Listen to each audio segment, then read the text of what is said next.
Hello students. Now this is time for your chemistry class.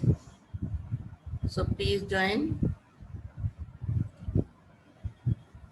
Today we start a nomenclature of organic complex compound. कुछ simple rule कल के class में बताए थे कि किस तरीके से ऑर्गेनिक कंपाउंड्स के हम नाम लिखते हैं. फंक्शनल ग्रुप लगाओ तो सेकेंडरी सफिक्स सीरियली देखें तो root word, primary suffix, secondary suffix and prefix, इन सारी चीज़ों को किस तरह से कहाँ यूज़ करके आईयूपीएसी सिस्टम में हम ऑर्गेनिक कंपाउंड्स का नाम किस तरह लिखते हैं, ये सारी चीज़ें हमने कल के क्लास में डिस्कस की. आज हम कुछ कॉम्प्लेक्स कंपाउंड्स के बारे में बात करेंगे. कंपाउंड्स में कार्बन की लंबी चेन होती है, उनके नाम किस तरह से लिखते हैं, इस पे आज के क्लास में हम डिस्कस करेंगे.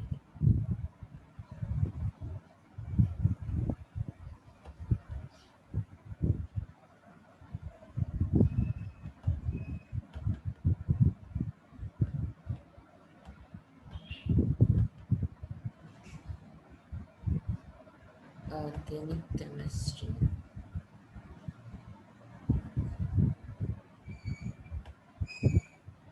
Nomenclature of complex compound.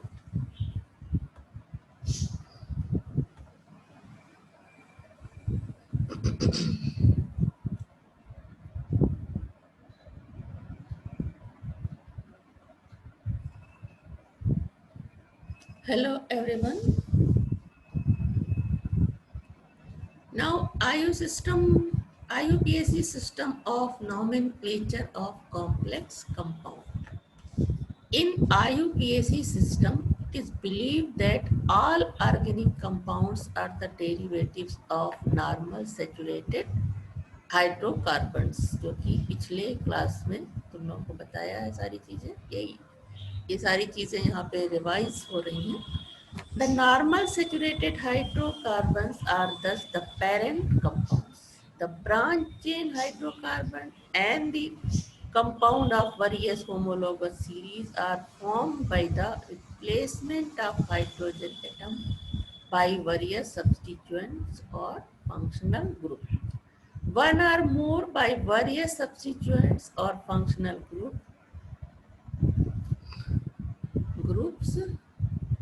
Thus, the naming of any organic compound depend on the name of normal parent hydrocarbon from which it has been derived. IUPAC system has formed a set of rules for various types of organic compounds.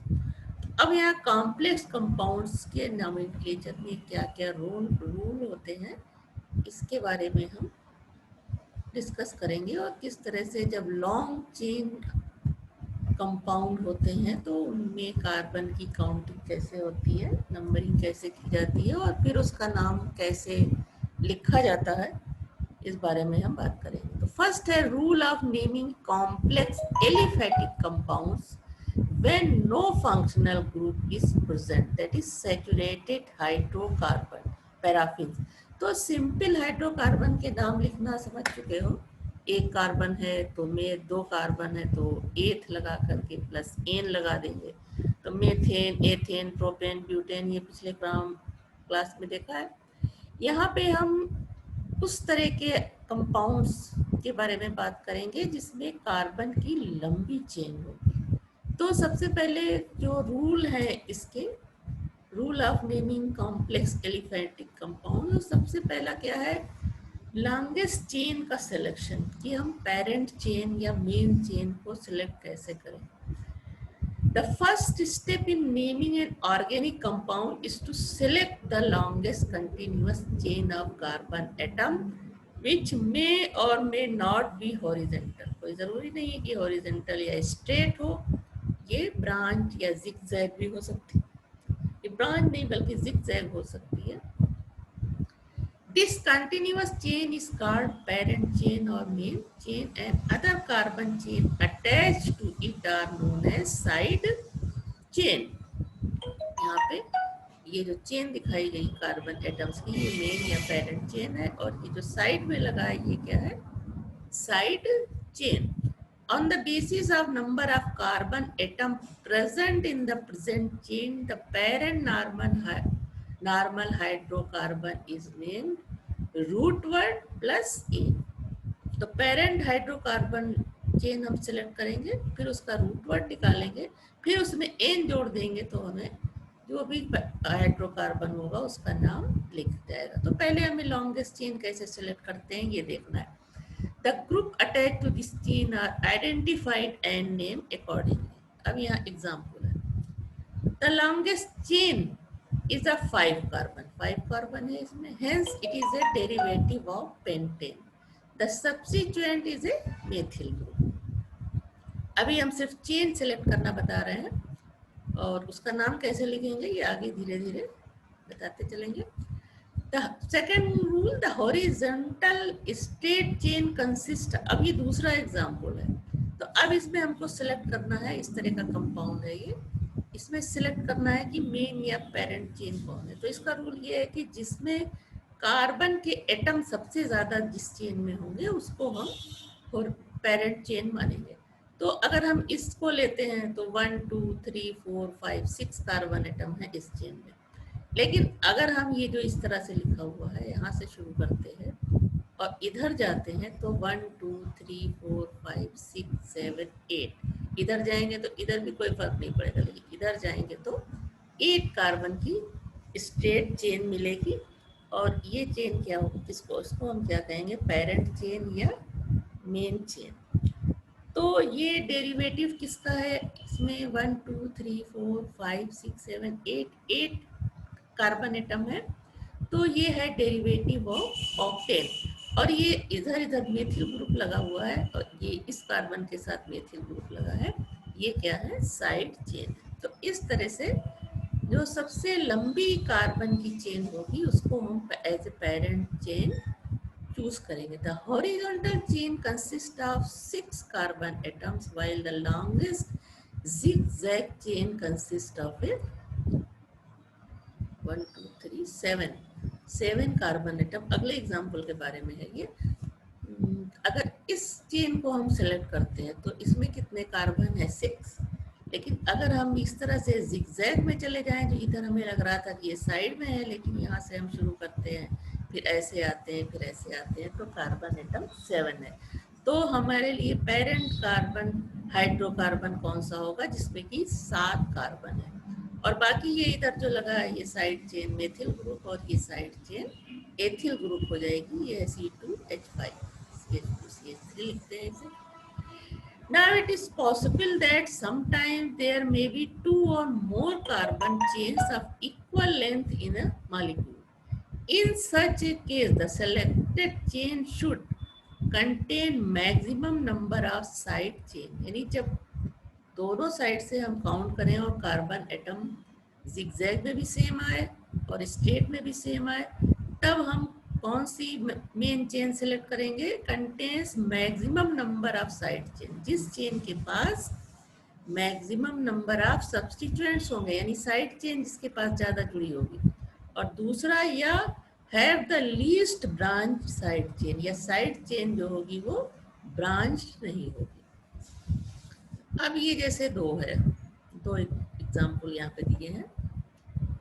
इसमें carbon इधर, इसमें भी अगर हम zigzag count करें, ये पूरा compound ऐसे लिखा था हमने पहले ही देखा स्ट्रेट चेन, तो इसमें 5 कार्बन है. और फिर हम यहाँ से लेते हैं जिगजैग चेन, तो यहाँ भी 5 कार्बन आ गए. तो अब हम उसको सिलेक्ट करेंगे, उस चेन को जिसके पास सब्स्टिट्यूएंट्स यानी साइड चेन ज़्यादा है. यहाँ पे देखो साइड में एक CH3 है, और यहाँ पे दूसरी साइड चेन है CH2CH3 यानी एथिल ग्रुप. लेकिन दूसरा जब हम स्ट्रेट चेन सेलेक्ट करते हैं तो सब्स्टिट्यूएंट सिर्फ एक है, तो करेक्ट जो पेरेंट चेन होगी वो ये वाली हम सेलेक्ट करेंगे. Now first chain is chosen as the parent chain because it has two substituents. अब इसी तरह का दूसरा एग्जाम्पल है वह अगर हम ये जो कंपाउंड दिया हुआ है इसमें हम इस तरह से काउंट करें 1 2 3 और मेन चेन चुनना चाहें तो 5 कार्बन है और जब हम जिगजैग में जाते हैं तो भी 1 2 3 4 5 तो दोनों ही पोजीशन में 5 कार्बन है। तो जब हम इसको इस तरह से देखते हैं स्ट्रेट चेन में तो यहाँ जो साइड चेन है ये ब्रांच हो जाती है और सिर्फ एक ही सब्स्टिट्यूएंट है, जबकि इधर क्या है दो सब्स्टिट्यूएंट है, एक CH3 इधर CH3 इधर। तो मेन चेन हम किसको चुनेंगे, इस तरह वाली चेन को मेन चेन चूज करेंगे। The chain of first is chosen as the parent chain because it has 3 substituents. इसी तरह से ये दूसरा एग्जाम्पल है, इसमें क्या है 1 2 3 4 सब्स्टिट्यूएंट्स हैं और अगर हम इस चेन को इस तरह से सेलेक्ट करते हैं तो यहाँ सब्स्टिट्यूएंट्स 3 ही हो जाएगा। इस तरह से हमने नीचे की तरफ सेलेक्ट कर लिया तो सब्स्टिट्यूएंट्स 1 2 3 है तो सब्स्टिट्यूएंट इसमें ज़्यादा है तो मेन चेन हम उसको सेलेक्ट करेंगे। तो ये सारे रूल्स हैं जिनको पढ़ के समझना है, इसको रट के कहीं लिखना नहीं है, इसको पढ़ के समझ लेना है ताकि जब हमें ऑर्गेनिक कंपाउंड तुम्हें दिया जाए कि इसका नाम लिखो तो उसका नाम लिखो। द चेन ऑफ फर्स्ट जो पहले बताया दिखाया था वो पेरेंट चेन चूज की जाएगी। Now second rule, numbering of the carbon atom of the longest chain. अब चेन चूज करने का जो रूल था वो देख लिया। अब हम कार्बन एटम्स जो चेन में होते हैं उनकी नंबरिंग करते हैं, तो उन नंबरिंग का क्या रूल होता है अब इस पे आते हैं। The carbon atom of the longest continuous chain that is parent chain are numbered by Arabic numbers 1 2 3 4 from one end to the another. The number that locates the position of the substituent is known as locant. जो substituent जैसे ये जिस carbon पे जुड़ा होता है ये इसका नंबर, ये जो साइड चेन है ये लोकेंट कहलाता है। इसका जो नंबर है वो ये है, देखो the number of locants the position of substituents is known as locant. अब आ जाते हैं इस पे किस तरह से हम शुरू करेंगे। The carbon atom carrying the first substituents get the lowest possible number, lowest individual number rule और लोएस्ट लोकेंट रूल कहते हैं इसको। The position of the substituents are indicated by the number assigned to the carbon atom to it is attached. यानी जो side chain जुड़ी हुई है वो दूसरे वर्ड में हम कहेंगे कि जिस सिरे से इस चेन के जिस सिरे से नज़दीक होगी वहाँ से हम कार्बन एटम्स की नंबरिंग शुरू करेंगे। तो यहाँ नज़दीक है, इस कार्बन को 1 नंबर मिलेगा, इसको 2, इसको 3, इसको 4, इसको 5। अब सेकंड कार्बन के साथ मेथिल ग्रुप यानी साइड चेन जुड़ी हुई है, तो नाम लिखने के लिए इस कार्बन का नंबर आगे लिखेंगे, फिर इस साइड चेन का नाम लिखेंगे और फिर ये पेरेंट हाइड्रोकार्बन कौन सा है, क्योंकि इसमें कोई डबल ट्रिपल बॉन्ड या कोई ग्रुप नहीं लगा हुआ है, ये हाइड्रोकार्बन है। तो अब जितने कार्बन है उसके हिसाब से हम इसका नाम लिखेंगे। तो ये हो जाएगा 2 मेथिल, 5 कार्बन है, पेंट प्लस एन तो हो जाएगा 2 मेथिल पेंटेन। 4 नहीं हो सकता क्योंकि नंबरिंग हम इधर से नहीं कर सकते, साइड चेन इधर से करने पे बहुत दूर हो जाएगी। तो जो पहला नाम दिया है 2 मेथिल पेंटेन ये करेक्ट है। In case there are 2 or more similar substituents attached to the parent chain, their position are indicated separately by the prefix such as di, tri, tetra, etc. In case 3 or 2 or more similar substituents attached to the parent chain, their position are indicated separately by the prefix such as di, tri, tetra, etc. ये जैसे same ये तुम्हारा parent chain है और ये same 2 group जुड़े हुए हैं और इधर से ये जो साइड चेन जुड़ी है इधर से नजदीक है, तो इधर से हम नंबरिंग करेंगे कार्बन की 5 कार्बन। अब यहाँ 2 और 3 पे सेम सब्स्टिट्यूएंट जुड़े हैं तो इसके लिए डाई लगाया जाएगा, लेकिन साथ में ये नहीं भूलना है कि ये किस कार्बन से दोनों जुड़े हैं, इनको भी लिखना जरूरी है।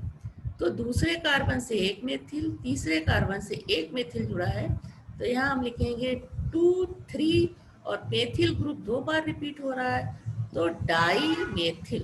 दूसरा कोई ग्रुप होता तो हम डाई नहीं लगाते, लेकिन अब चूंकि एक ही ग्रुप 2 बार है तो ये हो जाएगा डाई मेथिल, और 5 कार्बन है तो ये हो जाएगा पेंटेन। पूरा नाम इसका हो जाएगा 2,3 डाई मेथिल पेंटेन। उसी तरह ये दूसरा एग्जाम्पल है, 3 लगे हुए हैं इसमें सेम मेथिल ग्रुप, ये दोनों साइड से बराबर है ये दूरी साइड चेन की, और सेम ग्रुप है, तो यहाँ जहाँ उस सिरे से हम काउंटिंग करेंगे जिधर की 2 साइड चेन जुड़ी है, तो इधर से लेंगे 1 2 3 4 5, पेंटेन का डेरिवेटिव है। अब मेथिल ग्रुप 2 बार लगा हुआ है दूसरे कार्बन पे और 1 बार लिखा है फोर्थ कार्बन पे, तो इसका नाम हो जाएगा, जिस जिस कार्बन से मेथिल ग्रुप लगा है उसको पहले उसके नंबर डालेंगे। 2 2 4 4 कार्बन से है, यहाँ 2 पे 2 बार है और 3 बार सेम ग्रुप लगा है, तो ये हो जाएगा ट्राई मेथिल पेंटेन। इसका जो करेक्ट नाम है ये है 2,2,4 try methyl pentane. When many substituents are present, the numbering is done from the end where upon the sum of locant is the lowest. अब यहाँ पे इसका नाम क्या है होगा, नंबरिंग किधर से करेंगे, इधर भी इसके नज़दीक है ये और इधर भी ये मेथिल ग्रुप इसके नज़दीक है, तब हम किस इधर से कार्बन के नंबर हमने डाले और उसके बाद हम इसको जोड़ेंगे, किस कार्बन से कौन सा मेथिल ग्रुप जुड़ा है, इनके नंबर को हम जोड़ लेंगे। 2 + 3 + 5 कितना हो जाएगा 10, और अगर हम इसकी नंबरिंग इधर से कर दें 1 2 3 4 5, तो ये इसकी पोजीशन 2 हो जाएगी। 3 4 5 4 5 प्लस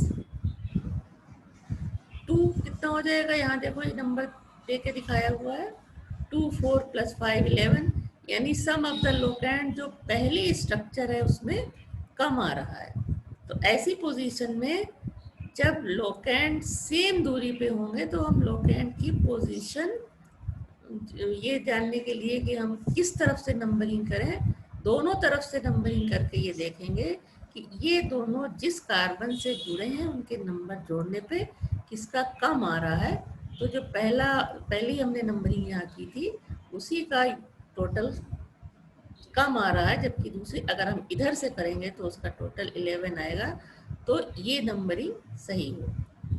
तो ये सारे रूल जानते रहना ज़रूरी है, क्योंकि जब ऐसे होगा तो ऐसा नहीं है कि हम किसी भी तरफ से नंबर डाल दें, इधर से डाल देंगे तो गलत हो जाएगा। तो अब इनके पोजीशन के नंबर को हम जोड़ लेंगे, जिसमें जिस स्ट्रक्चर में कम आएगा इनका योग वो होगा करेक्ट स्ट्रक्चर। तो इसका नाम यहाँ पे दिया हुआ है,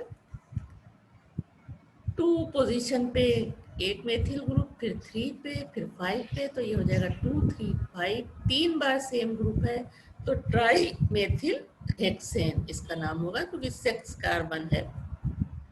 इसी तरह से ये दूसरा एग्जाम्पल है, इसमें भी 2 मेथिल ग्रुप इधर, 2 मेथिल ग्रुप इधर, मेथिल और एथिल 2 ग्रुप हैं जो इस सिरे के नज़दीक हैं।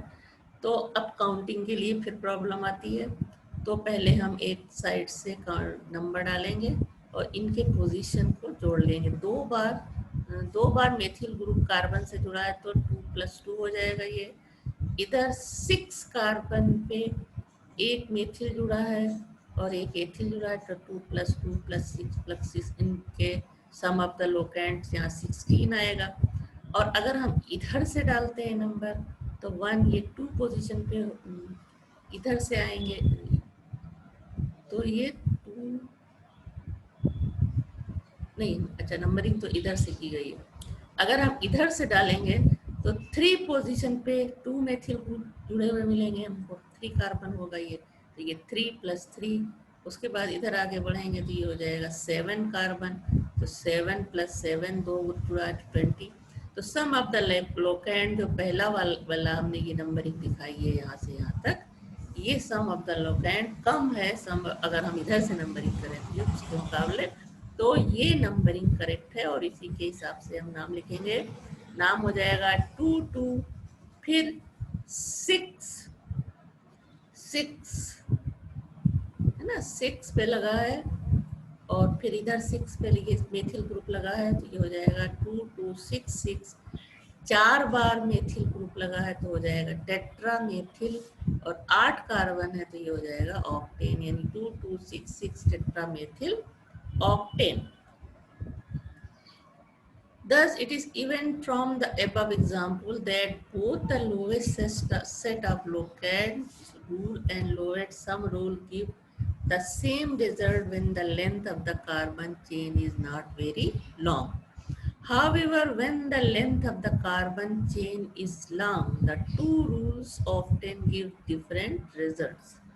Hence, that set of locant is preferred which has a lower number at the first point of difference, even it is violate the lowest sum rule. जब बहुत ज़्यादा लॉन्ग चेन होती है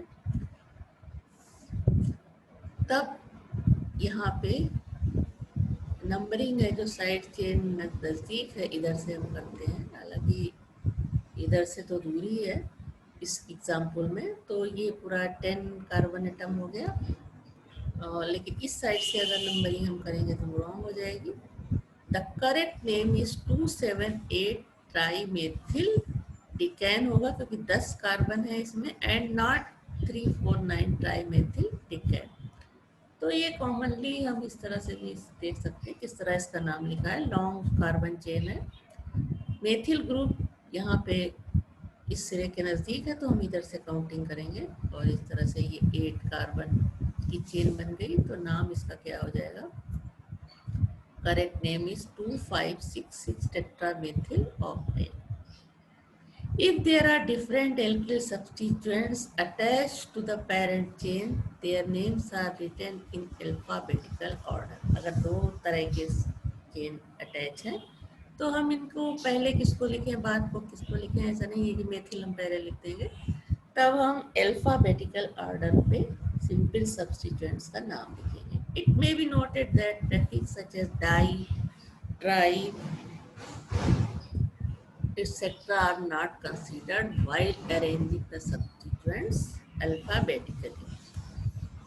अगर ये 2 बार जुड़ा है जिसमें मतलब ये कि 2 बार है तो हम इसको पहले लिखते हैं। हम क्या करेंगे, ये अल्फाबेटिकली लिखेंगे। तो हमने पहले पेरेंट्स चेन चूज किया और उसमें मेथिल ग्रुप इधर साइड चेन से ज़्यादा नज़दीक है तो इधर से नंबरिंग हो गई।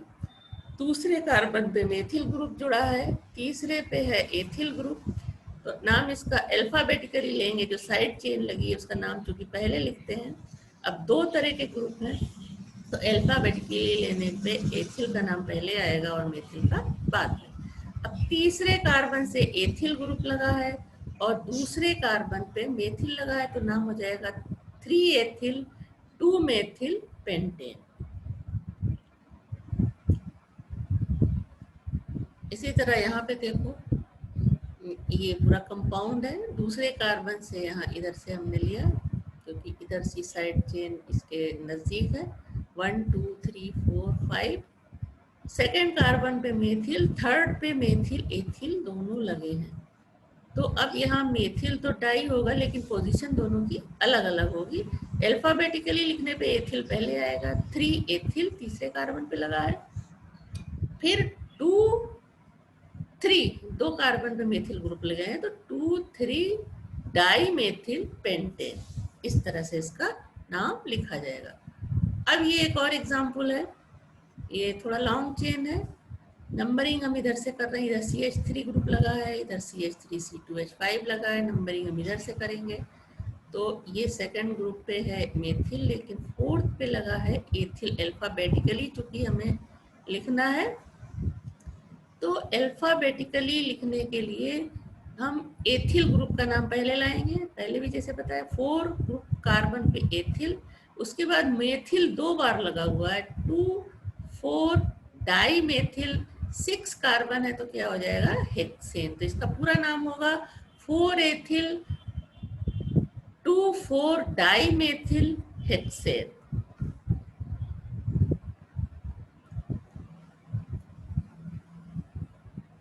उसके बाद ये देखो, जब इस तरह से चेन दिया है, अब कंपाउंड दिया होगा तो हमको इस तरह से जो मेन चेन है उसका सिलेक्शन करना है कि जो साइड चेन है उसमें ब्रांच कम हो, और जो जो पेरेंट चेन है उसमें कार्बन एटम ज़्यादा हो। तो इसमें तो सिर्फ 5, अगर इस तरह से हम काउंट करेंगे तो 5 एटम होगा।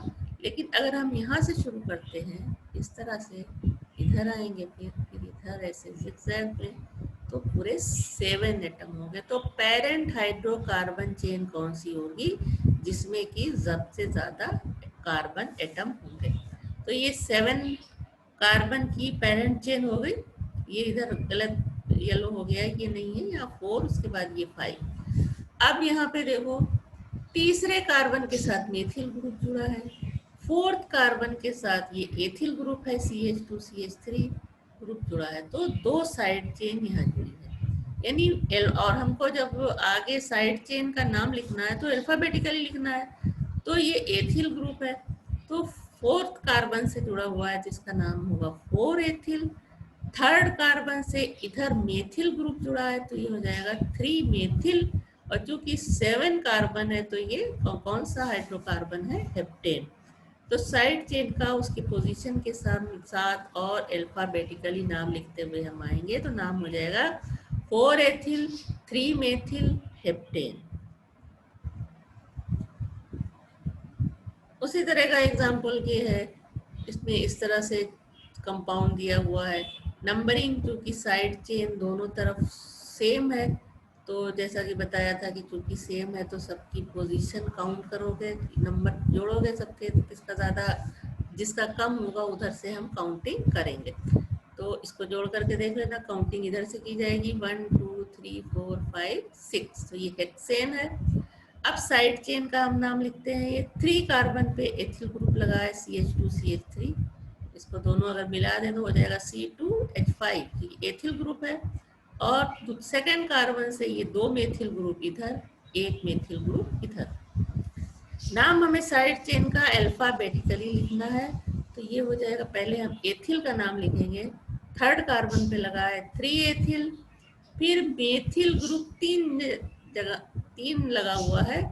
ये पहला लगा है, ये पहले 2 लगे हैं दूसरे कार्बन पे, और उसके बाद 5th कार्बन पे। तो इसका नाम हो जाएगा 2 2 बार मेथिल ग्रुप लगा है यहाँ पे 2 फिर एक बार 5 पे लगा है 2 3 बार लगा है तो ट्राई मेथिल हेक्सेन पूरे कंपाउंड का नाम होगा।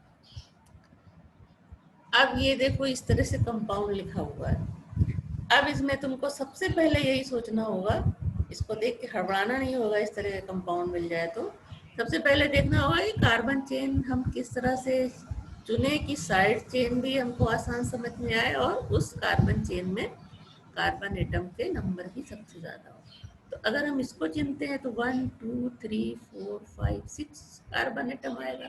इसको चुनते हैं तो 5 ही आएगा। तो हम यहाँ से शुरू करते हैं, तो ऐसे जाएंगे तब कितना आएगा? 6 आएगा। लेकिन अगर हम ऐसे नीचे चले जाते हैं तो कार्बन एटम चेन में 7 आएगा। तो इसको हमने साइड चेन चुन लिया। अब दूसरे कार्बन पे 2 मेथिल ग्रुप लगा है, फोर्थ कार्बन पे, और तीसरे कार्बन पे भी एक मेथिल ग्रुप लगा है, फोर्थ कार्बन पे एथिल ग्रुप लगा है, CH2CH3। तो अब इसका नाम अल्फाबेटिकली देते हुए 4 एथिल, फोर्थ कार्बन पे एथिल ग्रुप है 4 एथिल।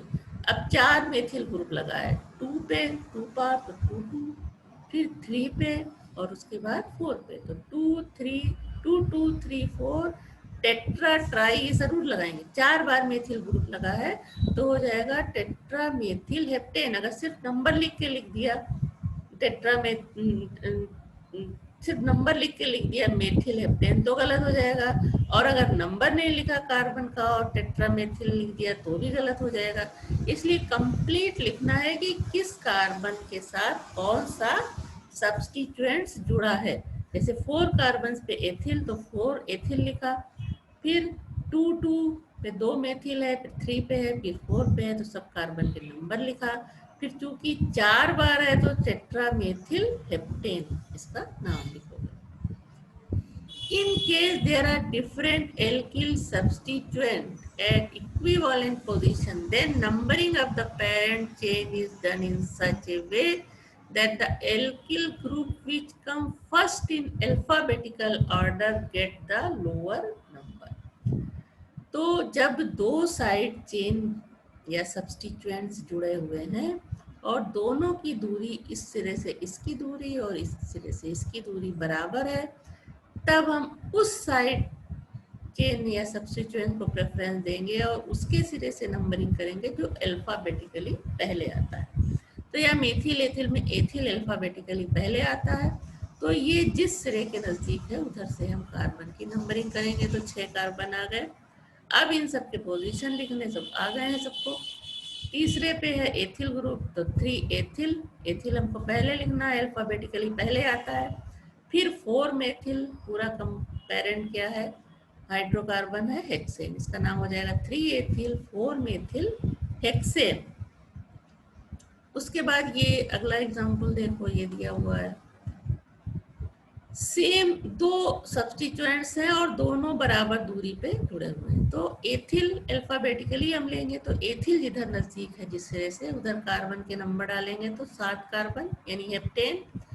साइड चेन का नाम आगे लिखना है, 3 एथिल 5 मेथिल हेप्टेन, पूरे कंपाउंड का नाम हो गया।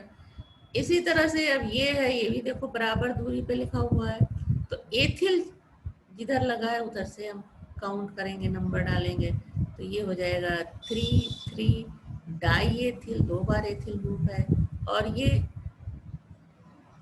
4 4 डाई मेथिल हेक्सेन, तो 2 बार एथिल ग्रुप भी लगा है, 2 बार मेथिल ग्रुप भी लगा है। उनके कार्बन का नंबर डाला, दोनों बार डालेंगे, और डाई एथिल लगाएंगे इसमें, और इसमें डाई मेथिल हेक्सेन। तो पूरा नाम क्या हो जाएगा, 3 3 di ethyl 4 4 di methyl hexane. अब इसका नाम क्या होगा, दोनों बराबर दूरी पे है, तो नंबर हम चाहे इधर से डालेंगे वही आएगा, तो हो जाएगा 3 एथिल तीसरे कार्बन से, चाहे इधर से लो या इधर से, 3 ethyl 3 methyl pentane. Now naming the complex alkyl substituents. When the substituents on the parent chain has itself a branch chain, it is named as substituted alkyl group, and its carbon chain is separately numbered in such a way that the carbon atom directly attached to the carbon chain is given number 1, तो 1 dash हम कर देंगे। The name of this complex substituents is written in brackets to avoid confusion with the number of carbon atom of the parent chain। किस तरह से करेंगे, यहाँ देखो, ये तुम्हारा पेरेंट चेन है, इसके साथ साइड चेन जो जुड़ी हुई है वो भी ब्रांच है, तो इसके भी हम कार्बन को नंबर देंगे, इसको भी एक चेन मान लेंगे। तो चेन को के कार्बन को, उस कार्बन को पहला नंबर जो देंगे जो मेन चेन से अटैच है। तो इस जो चेन है, ये ग्रुप जो है, इसका ये कार्बन मेन चेन से अटैच है, तो इसको हम 1 नंबर देंगे, और डिफ्रेंशिएट करने के लिए हम 1 डैश कर देंगे। अब ये एक चेन हो गई, और साइड चेन है ये मेथिल ग्रुप इसमें लगा है, और इसमें 2 कार्बन है, तो ये एथिल हो जाएगा। तो इसका नाम अब किस तरह से लिखेंगे, 4 कार्बन पे ये साइड चेन लगी हुई, ये ग्रुप लगा है, तो इसको हम ब्रैकेट में इसका नाम लिखेंगे क्योंकि ये ब्रांच्ड है।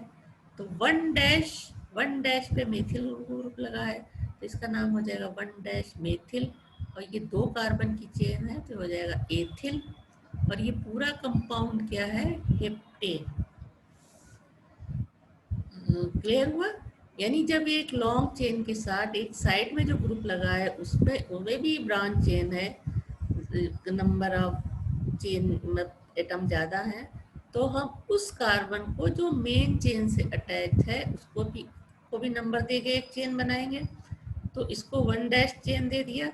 अब इससे एक साइड चेन जुड़ी है और ये मेन चेन हो गई, या तो इसको मेन चेन माने, इसको साइड चेन माने, बात एक ही है। तो ये मेथिल हो गया और ये एथिल, 2 कार्बन है, तो 4 पोजीशन पे ये जुड़ी है, तो इसको पहले लिखेंगे, फिर ब्रैकेट में इसके बारे में लिखेंगे कि 1 डैश मेथिल एथिल है ये, और पूरा कंपाउंड हेप्टेन, तो इसका नाम क्या हो जाएगा, ये पूरा इसका नाम हो जाएगा। जनरल नाम लिखेंगे तो हम 4 ग्रुप पे ये आइसोप्रोपिल ग्रुप लगा है, इसको हम आइसोप्रोपिल कहेंगे।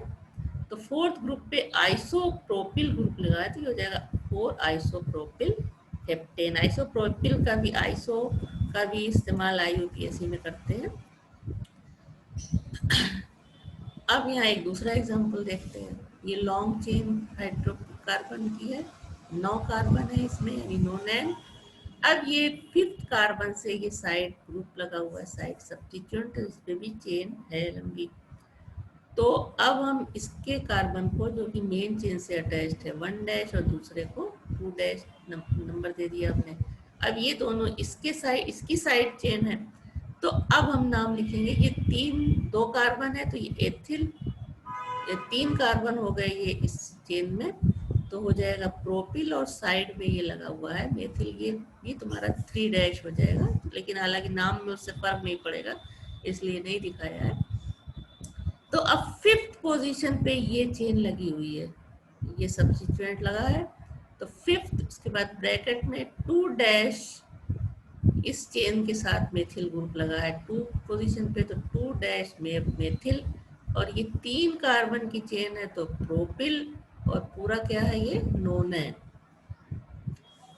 ठीक है, तो ये पूरा है नोनैन। इस कार्बन को हमने पहला नंबर दिया, इसको दूसरा, इसको तीसरा, तो ये प्रोपेन चेन हो गई, प्रोपिल ग्रुप। और ये तुम्हारा साइड चेन लगा है तो नाम हो जाएगा 5th पोजीशन पे पूरा ये लगा हुआ है 5th, 2 डैश मेथिल पूरा है, 3 कार्बन है तो प्रोपिल नोनैन इसका नाम होगा। और आइसोब्यूटिल भी हो सकता है, 5th पोजीशन पे ये आइसोब्यूटिल ग्रुप लगा है, यानी इसमें 4 कार्बन है, तो इसको हम आइसोब्यूटिल नोनैन भी इसका नाम हो सकता है। The prefix iso, neo and cyclo are not ignored while arranging the substituent alphabetically। अब ये एग्जाम्पल और है, यहाँ पे भी उसी तरह से है। अब यहाँ इसको हमने आइसोप्रोपिल ले लिया नाम, डैश की तरह से भी नाम लिख सकते हो, लिख करके देखना कि क्या आएगा। 2nd कार्बन पे यहाँ मेथिल लगा हुआ है मेन चेन में, इसका नाम हो जाएगा 5 isopropyl 2 methyl octane. According to IUPAC system of nomenclature, certain trivial or semi-systematic names may be used for unsubstituted radicals. For example, the following names may be used। IUPAC में भी इन सब का भी यूज करते हैं। अगर C के साथ जैसे 2 CH3 ग्रुप जुड़ा है तो इसको हम, यानी एक कार्बन के साथ 2 R जुड़े हैं तो हम इसे आइसोप्रोपिल कहेंगे। CH2 के साथ CH3 होल ट्वाइस 2 है तो ये आइसोब्यूटिल, यानी 4 कार्बन है यहाँ पे। इसी तरह से इस कार्बन के साथ एथिल और मेथिल ग्रुप, तो ये और 4 कार्बन है तो इसको हम सेकेंडरी ब्यूटिल। कार्बन के साथ 3 मेथिल ग्रुप जुड़े हुए हैं या 3 R या 3 कार्बन जुड़े हैं तो ये हो जाएगा, क्योंकि 4 कार्बन हो गए, थर्ड ब्यूटिल। इसी तरह ये हो जाएगा आइसोपेंटिल, यहाँ पे 2 CH2 जुड़े हैं और टोटल कार्बन नंबर 5 हो जाएगा तो इसका नाम आइसो पेंटिल हो जाएगा। यहाँ भी जितने कार्बन है और ये 3 कार्बन अटैच होंगे इस कार्बन से, तो ये 3 जब होता है तो वो नियोपेंटिल हो जाएगा। और जब ये एक कार्बन के साथ इस तरह से इसमें भी 3 कार्बन अटैच है तो ये थर्ड पेंटिल कहलाएगा। और यहाँ पे ये है आइसो एक्सिल, 6 कार्बन हो गए तो ये कहलाएगा आइसो हेक्सिल। तो इस तरह से ये तुम किस तरह से नंबरिंग करोगे कार्बन एटम की, और उसके बाद किस तरह से नाम लिखा जाएगा, आज इस बारे में तुम लोगों को बताया। तो उम्मीद है कल का और आज का देख करके और थोड़ा सा नाम लिखना क्लियर हो गया होगा कि किस तरह से नाम लिखते हैं। अगले क्लास में भी हम इसी तरह से आगे बढ़ेंगे कि और जब डबल बॉन्ड ट्रिपल बॉन्ड मौजूद हो, फंक्शनल ग्रुप भी लगे हों, तब हम किस तरीके से उसका नाम लिखेंगे। तो आज का क्लास ओवर।